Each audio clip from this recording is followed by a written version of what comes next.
Hi, this is Attorney Mike Gravel coming to you from Chicago as usual, and today we're going to look at Better Call Saul, Season 3, Episode 6. It's called Off Brand. It's good stuff. Let's do it.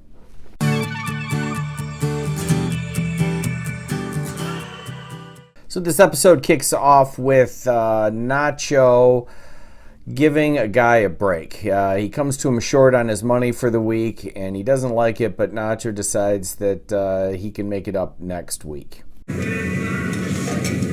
Swear. All right. Make it up next week. Thank you, Nacho. Of course, Hector's sitting right behind him, and he won't allow this, and Nacho's got to do something he doesn't want to do. Who works for who? Huh?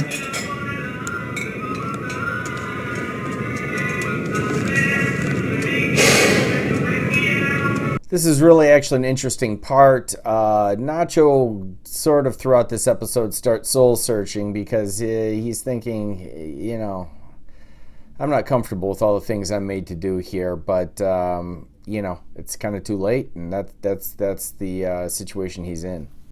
No, I'm sorry. I'm sorry. Nacho.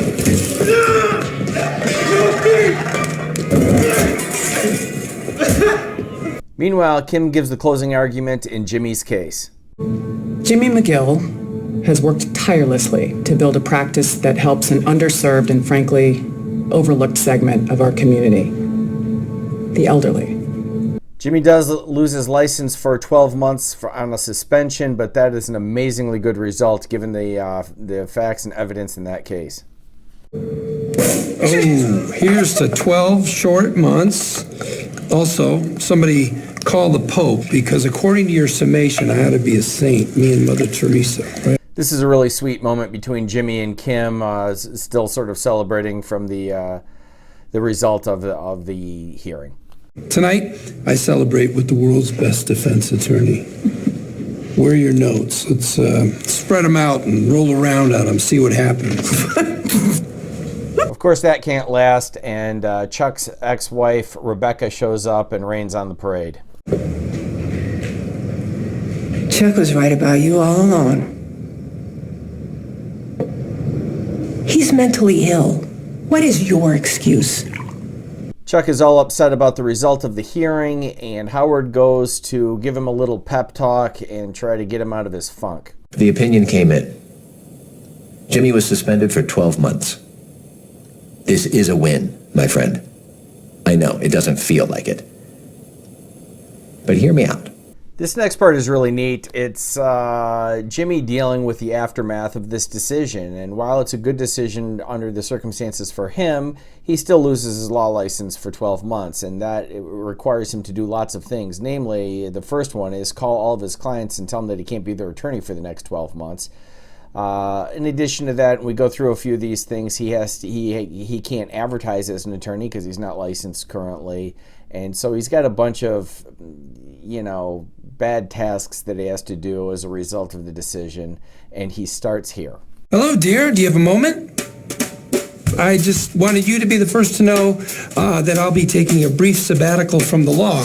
I've never had to do such a thing, but this whole concept makes me cringe. It's awful to have to call all your clients and say, hey, I've lost my license or I've been suspended for 12 months and you need to protect yourself and talk to other counsel. But of course, Jimmy McGill does it with his own flair. Hold for Jimmy.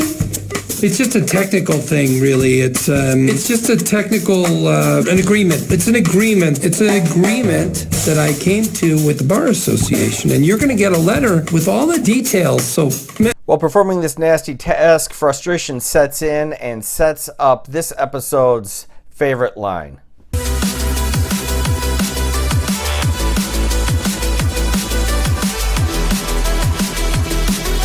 Mr. Levine, can you hear me? Hello? Can you hear me still? Okay, just you stop talking and I'll talk. Okay, next. The letter will And don't forget to hit like and subscribe, or the dogs get it. Jimmy's next problem is deciding what to do with his half of the office while he can't practice law. As far as I'm concerned, nothing's changed, all right? I'll hold up my end, you hold up yours, 50-50. So you're going to keep paying for half a law office even though you're not practicing law? Call it aspirational thinking. And from there, he has to figure out what to do with the airtime that he's already purchased but can't run commercials for because he's not an attorney. Look at the two of you. I mean, you belong on TV. You're naturals. I know you're thinking it's too good to be true. Unable to get any buyers on short notice, he decides to make his own commercial. Where do I find somebody who needs a commercial and can afford one? Maybe you could make a commercial. Have you not been listening? First, he tries out his crew because he decides he can't do his own commercial because he's Jimmy McGill and he's already run commercials, and he's saying that would be off-brand, hence the name of the episode. So he gives his crew a shot at reading lines to see if they can do it. For a limited time only, we could... Cut. Maybe next time. Woof. So now we go back to see some of the miserable stuff that Nacho has to do. Forgot how to count? You get 5. Don Hector gets 6. This is a great clip showing just how stressful it would be to work for a drug cartel. He's expecting 6. And that's what I'm going to bring. And this is much worse. Hector decides he wants to use Nacho's father's legitimate business, who of course wants nothing to do with this, to move his product. Don Hector, my father is a simple man. He is not in the business. You will teach him. Finally, we see Jimmy's new commercial, and there's a lot to unpack here. It's really cool.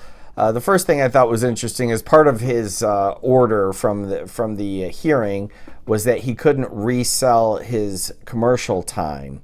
But what he decided to do was charge people to film spots for them and then give away the airtime, which was clever, and I think I could imagine such a thing, and it would probably work. It's just a neat plot point. The other thing that's really interesting here is, of course, he kind of disguises himself and doesn't want to look like Jimmy McGill because he'd been running ads under that name. So he kind of disguises himself and uses the name Saul Goodman for the first time since, I think, a flashback to Cicero. You heard me right. Tomorrow. Better get ready to be famous, Albuquerque. I can make you a TV star for a price you can afford. Call me, Saul Goodman. The world needs to know about you and your business. The big takeaways from this episode are that it's no fun to even have your license suspended as an attorney, and Jimmy is dealing with all of the problems that come with that, and it's really kind of depressing as an attorney myself to watch. It just gives me the heebie-jeebies. And the other thing that gives me the heebie-jeebies is to see the position that Nacho is in. He seems to have too good of a heart to be an enforcer for a drug cartel, but he's in now and he can't go back, and it's having some bad implications for him. Here at Law Talk, we do a lot of videos answering common legal questions. We also do reviews of law in the movies and then on TV. We also share some of our more interesting cases. We're always putting out new videos. So if you like that, please hit like, subscribe, and ring the bell.